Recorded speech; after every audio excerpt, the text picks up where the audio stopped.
Igsoon, kumusta? Maayong gabi na usab diya sa imuha. Mga kaigsunan nato nga nagsubaybay na pod niini nga programa sa CBCFI.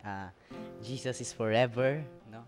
Kada gabi maayong gabi sa ato mga kaigsunan diha nga nagsubaybay, nagtan-aw na pod karon nga higayon.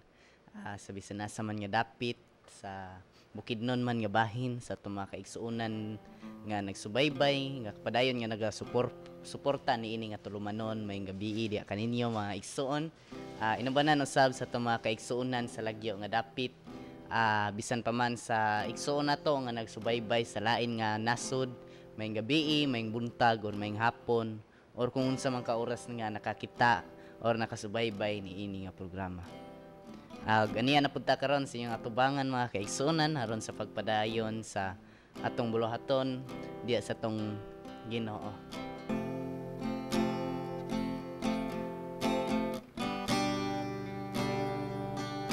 I love you, Lord, for your mercy never fails me all my days. I've been held in your name. The moments that I wake up until I lay my head, oh, I will sing the goodness of God.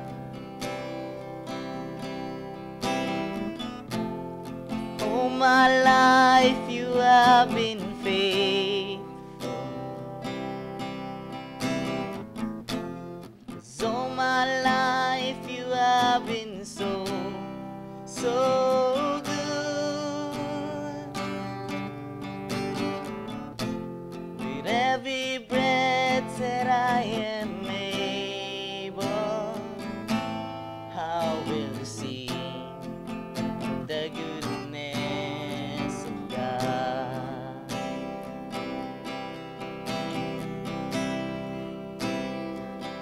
I love your voice. You have led me through the fire,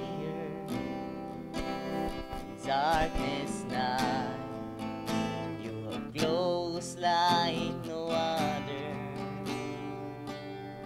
I know you as a father.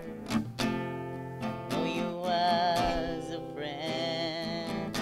Oh, I will sing of the goodness of God. 'Cause all my life you have been faithful. 'Cause all my life you have been so, so good. With every breath that I am able, oh, I will sing of the goodness of God.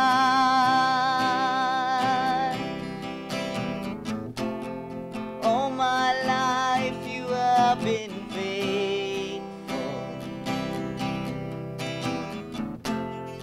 All my life you have been so, so good.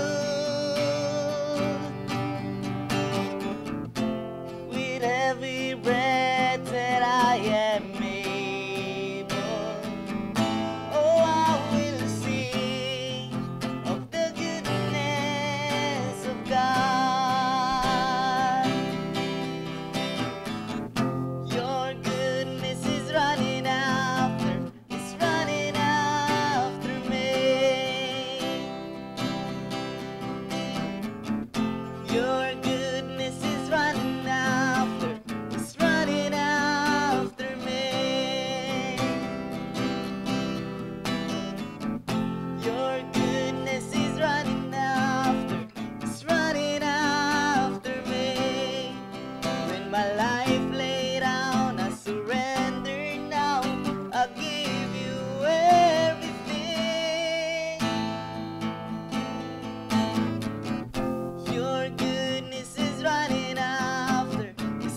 so good.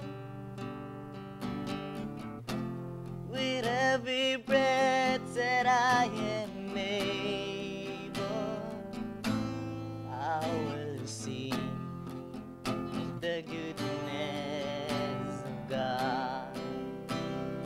Oh, all my life you have been faithful.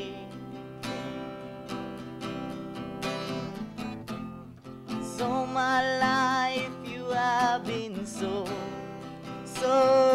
good. With every breath that I am able, I will sing the goodness of God. I will sing of the goodness of God.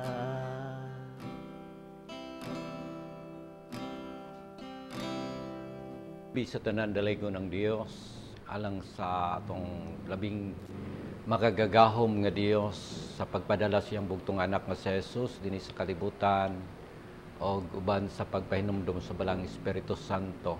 Ang alagad sa Dios nagapadayon sa pagwali sa mensahe sa Ginoo ug akong mga pagpasalamat sa mga alagad sa Ginoo nga nagasunod nining maong programa, mga pastors, bishop, chaplain, salamat sa Ginoo sa inyong prayers. Ang GCF, Glorious Christian Fellowship, anniversary na to karong September 28, last Sunday, sa Glorious Christian Fellowship, Zone 1, Mantibugaw, Manolo, Portage, Bukidnon. Salamat sa Ginoo mga igsoon, nakalabang na sab sa another year ang sa pagpamuhat mga igsoon. Dalaygon ng Ginoo, so salamat sab sa mga prayers ninyo, no, sa mga kaigsuonan sa GCF og sa dinhi sa Libona, Bukidnon, sa atong mga pastors diya og mga partners. Salamat sad sa CCT. Aduna tay pagboluntaryo nga pagpamatuod sa mensahe sa Values for Mission alang sa mga partners. Salamat sa Ginoo. Bisan pa sa tanan graduates sa 91st Psalms Call of Ministry, salamat sa inyong mga kinabuhi, salamat sa prayer. Akong mga kaigsuonan nga nasa abroad, mga overseas workers, akong manghod nga nasa Hawaii, salamat sa Ginoo sa inyong support. Kay Sir Frank Atenili Utisen, maayong gabi kaninyo ati, kuya, og sa akong amigo nga si Sir Jag. Salamat kaayo sa inyong mga kinabuhi, sa inyong pag-support sa pagampo pod. Maginampuhay na lang ta para sa ministry, para sa trabaho sa Ginoo. Salamat sa Ginoo. So, karon mga igsoon, akong dadon kaninyo ang usa ka mensahe. Diya makita sa Galacia 19 ngadto sa 20. Kay bahin sa kasuguan ako patay na, pinaagi sa kasuguan aron ako mabuhi alang sa Dios. Gilansang ako sa cross uban kang Kristo, dili na ako ang nabuhi kundi si Kristo na ang nabuhi sulod nako. Og ang kinabuhi nga karon akong gikinabuhi sa lawas, akong gikinabuhi pinagi sa akong pagtuo sa anak sa Dios nga nahigugma kanako og mitugyan sa iyang kaugalingon alang kanako. Let's pray. Amahan nga Dios, salamat kaayo ning dapit sa kagabion sa mga televiewers sa social media karon Ginoo, sa YouTube. Salamat sa ilang pagsunod nining maong programa Ginoo. Ang akong prayer nga ikaw ang musikat Ginoo, ikaw ang ila o Dios Lord God nga masuportaran, masunod Ginoo Lord God. Hallelujah nining programa sa Jesus is Forever Ministry. Salamat Lord nga makabaton kami huna-huna nga maninawtanon og kasing-kasing mapuy-an sa imong mensahe. Dalaygon ka sa walay katapusan sa ngalan ni Jesus. Amen. So dalaygon ang Ginoo mga igsoon, no, sa kinabuhi sa matag usa. Now, dini ang Galacia 2:19 og 20. Adunay dako nga explanation. Ano? Um, Gina-explain ni Apostol Pablo nga ang kinabuhi nato sa diha nga gidawat nato si Jesus nga atong Ginoong manluluwas. Partners na nato si Jesus. No? Kauban na nato si Jesus. Ang gusto lang ipaabot sa usa ka apostolis nga si Pablo sa matag usa nga nagbasa, nagtuon, nagkat-on o gustong mosabot mga igsoon. Ang gusto lang niyang ipaabot ani nga dili na kita nga nag-inusara. Dili kita nag-inusara, kundi kauban nato si Kristo.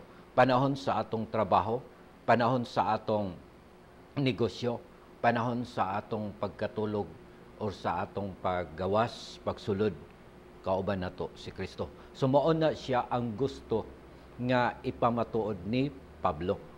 It doesn't mean nga di ka masipyat, di ka masayop. It doesn't mean nga katong giingon ni Apostol Pablo dito sa Philippians 1:21 nga kanang nagingon siya nga for to me to live is Christ and to die is gain. Sa akong pagkinabuhi si Kristo ang kamatayon pagdaog. It doesn't mean nga ma-perfect ang pagkinabuhi sa pagbahiuyon diha sa pagsunod sa kabubuton sa atong Ginoo, mga igsoon. Usahay mo tunga ang atong emosyon, pagbati. Nagingon din ni mga igsoon, adunay pipila ka butang nga gusto lamang ipaabot mga igsoon nining pagdugang eksplanasyon, no? Dugang pagpasabot diha sa aning nga word, aning pulong mga igsoon kay kung ato gyud ni siyang sabton sa dinali nga pagsabot maingon rata word given. Kanang word aduna nay upat ka litra ang word mga igsoon. Word stand for word, O stand for order, then R stand for reality, D stand for direction. So kung ato siyang sabton mga igsoon sa madali ang pagsabot mo ingon ta nga the word given is Galatia 2:19-20. I am crucified with Christ, nevertheless I live, yet not I but Christ liveth in me, and the life which now I live in the flesh I live by the Son of God who loved me and gave himself for me. So mo nang given word. Then the order of the word. What is the order of the word? So the order of the word is we are crucified with Christ. So ang sugo diya nga musulti sa ato nga na uban na ta paglansang kang Kristo. So now adunay mga puntos din ni mga igsoon: spiritual life, by faith, secured by faith, and dead to sin and self, necessity, Christ the supreme object, love, demonstration of. So kung kini ato nga subayon mga igsoon nga nganong naay gitawag og spiritual life. Yes, because spiritual life man ang kanang gibuhi ta karon sa atong Ginoo, no? Ang atong spiritual life. Ang atong spiritual life dili siya mabuhi sa pagkaon material. Mabuhi siya sa pulong sa Dios according to Matthew 4:4, no? Ang tao dili mabuhi sa tinapay lamang kundi sa matag pulong nga magagawas sa baba sa Dios. Okay? So ambot pasabot mga igsoon nga kining ang spiritual life gina-sustain, ginapakaon sa pulong sa Dios. Okay? Sustained by the word of God according to Deuteronomy 3. Man live by the word. Okay? Ang tao magpuyo sa pulong sa Dios. Ang tao magpuyo sa pulong sa Dios as spiritual life. Now, dinhi mga igsoon nagingon. Naamay ang atong lawas is material. So, aduna gyapon pagkaon mo ginasustain nato mga igsoon sa atong lawas. But ang atong espirituhanon sustained by the word. Okay? Sustained by the word. Ikaduha. Now, nagaingon din ni mga igsoon sa John 5:24. Nagaingon nga, naka-cross na ta over from death to life. Those who hears my word and believe him who sent me. Okay, so has crossed over from death to life those who hears my word and believe him who sent me. So that's John 5:24. So unsa man ang gustong ipaabot niini mga igsoon, we are always believe sa pagkinabuhi nato. Kaning live by faith. Mo nang gingon mga igsoon, live by faith, not by sight. No, pagpuyo diha sa espirituhanon nimo nga kinabuhi dili sa imong nakita or sa pagpuyo diha sa pagtuo dili sa imong nakita. Sa 2 Corinthians 4:11 deklara mga igsoon nga ang spiritual life dili magpakasala. Ang spiritual life magpalayo sa sala. No, magpalayo sa sala. Nga naman, we are declared dead to sin and self. Declared dead to sin and self. Di kinahanglan. No? Ang dili malipay ang pagpuyo diha sa espiritu ng kinabuhi kung ang atong lawas nagpakasala. No, dili na sila magkauyon. Dili na sila magkauyon. Kung aduna may kasipiyatan mga igsoon, kailangan ang pag-ila o pagdawat sa imong sipiyat o pagpangaypasaylo, pagduol nga tos Ginoo. Kaya dili sa gustos Ginoo sa atong pagpuyo diha sa kinabuhing espirituhanon nga maging garboso ka, maging judgmental ka. No. Dili gusto sa Ginoo na. Ang gusto sa Ginoo nga maging graceful ka. Magpuyo ka diha sa kanang gustong ipapuy-an sa Ginoo sa imo. Dili sa imong kaugalingon. Christ the supreme object. So, si Kristo ang sentro sa pagkinabuhi.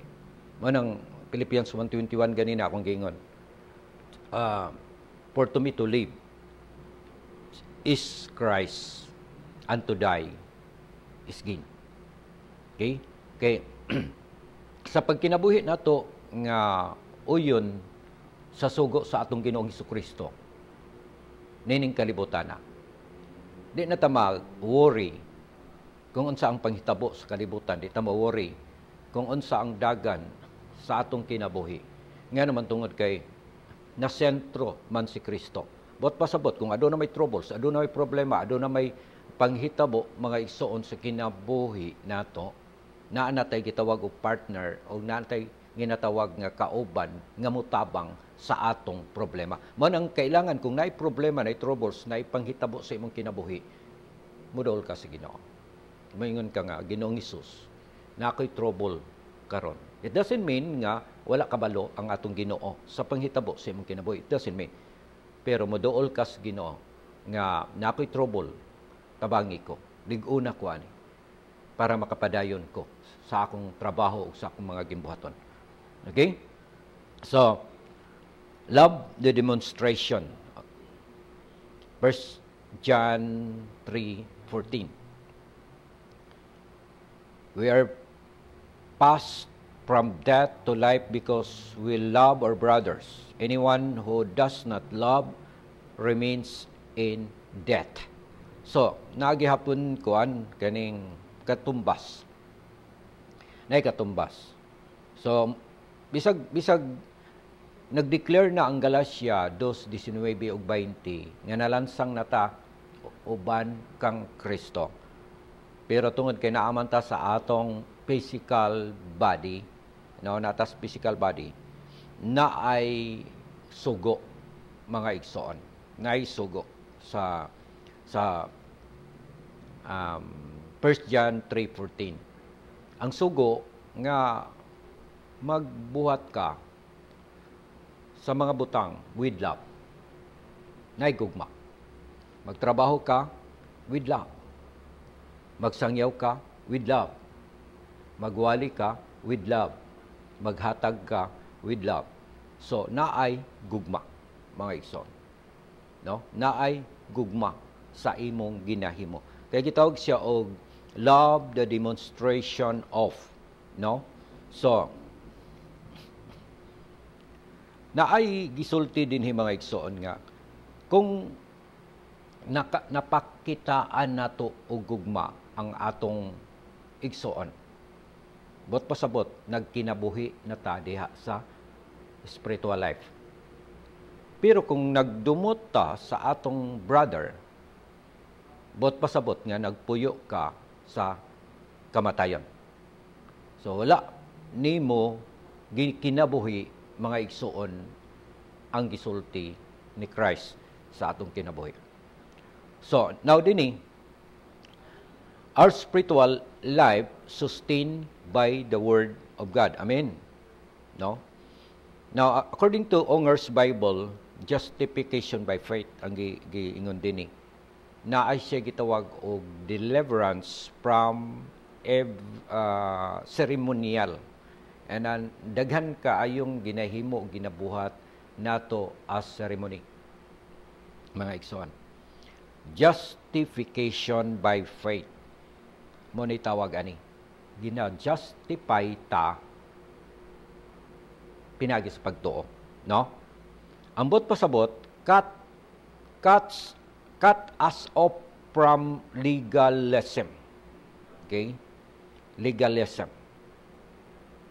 Then dead to the law means completely out of the sphere and cut from the law of Moses or any principles of legalism. So, man siya gipasabot sa Unger's Bible, mga igsoon. Nga, dili ka na binilanggo sa tanang seremonyas. Seremonyas sa balaod, seremonyas sa mga rituals, or mga curses, or mga tunglo nga naga-operate aning kalibutana. Libre ka na, nakabaton ka na og kagawasan, gikan ni anang mga butanga. Nahimo kang gawas nun, igsoon. Nahimo kang gawas nun. Muna'y gitawag og justification by faith. No? Law has no more claim from Christian because of a new position by faith in Jesus Christ. God imputed righteousness can come only by Christ's death. Okay, gihatag niya ang kanang pagkamatarong, no? Through sa kamatayon sa iyang anak nga sa Hesus Kristo. So mo nang ang atong life karon, mo nang gi-explain dayon mga igsoon ni Apostol Pablo sa Galacia, because kining mga Galatian nagsunod sa balaod ni Moses. No, kining mga Galatian nagsunod sa balaod. Mo ning miabot sa Revelation sa kahuna-una na ang grasya ba naabay balaod? Or ang balaod gigrasyahan? Ang balaod ba gigrasyahan? Or ang grasya gibalauran? Okay? Ang balaod ba gigrasyahan? Or ang grasya gibalauran? Siguro ginabali-bali lang na siya nga mga pangutana, mga igsoon. Pero sa ako yung nasabtan, na among gud ta mga teaching, mga pagtulunan, na sobrang pagtulunan nga gitawag og extreme grace. No? Extreme kanang lawom na kaayo ba nga study. And then, once naluwas na ka sa grasya, luwas ka na forever. For me, kung kana nga tao, nagpabilin sa pag-alagad o pagtuo kang Kristo. Kung moambak siya or mobiya siya sa grace, no?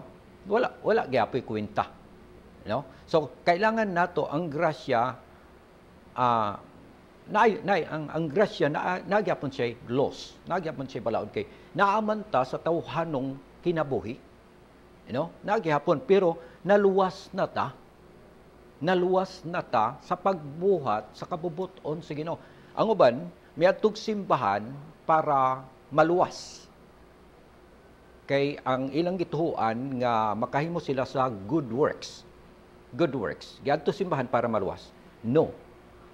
Pag-accept nimo kay Jesus Christ, luwas ka na. Niadto kag simbahan tungod kay imong gituman ang kabubuton sa Ginoo, tungod kay luwas ka na. No? Unsa may giingon mga igsoon sa 2:8 sa Episo? Sa grasya na luwas kamo pinaagi sa pagtuo. Buot pasabot na luwas ta bisag asa. Kung dito ka sa church naka-accept kay Jesus Christ, dito ka na luwas. Sa imong balay og sa trabahoan og asa ka nga dapit na naka-accept kay Jesus Christ, mga igsoon, naluwas ka. Or naka sa imong kwarto, naluwas ka. And then nganong madto man kag simbahan? Ngano man tungod kay kabubuton sa Ginoo nga moadto ka simbahan tungod adunay pagtuon dito about sa pag-maintain sa pagkamaayo sa Ginoo sa kinabuhi sa matag usa. Wala na tay panahon mga igsoon, ang matag usa akong giawhag nga dawaton nato sa Jesus nga atong Ginoo baluluwas ug ang tanan nga nay sakit balatian sa inyong lawas akong pagampo nga ihon mo sa Ginoo. Sige, sabat sa akong pagampo ang tanan nga wala pa nakadawat. Amahan nga Dios, salamat kaayo ning dapit sa kagabion. Akong gipangayoag pasaylo akong mga sala gikan sa hunahuna sa pulong ug sa buhat. Gisugid nako karon sa akong baba nga ikaw Ginoo ug motuo ako sa kinasing-kasing ikaw nabanhaw gikas mga minatay. Salamat sa kaluwasan sa ngalan ni Jesus. Amen. Sa tanan usab nga nagsakit, nagbalatian karon Ginoo.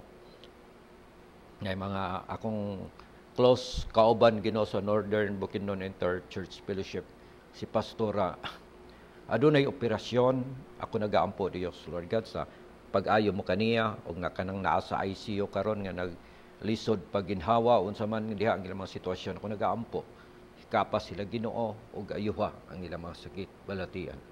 Dalaygon ka sa walay katapusan. Salamat sa milagro Ginoo. In Jesus name. Amen.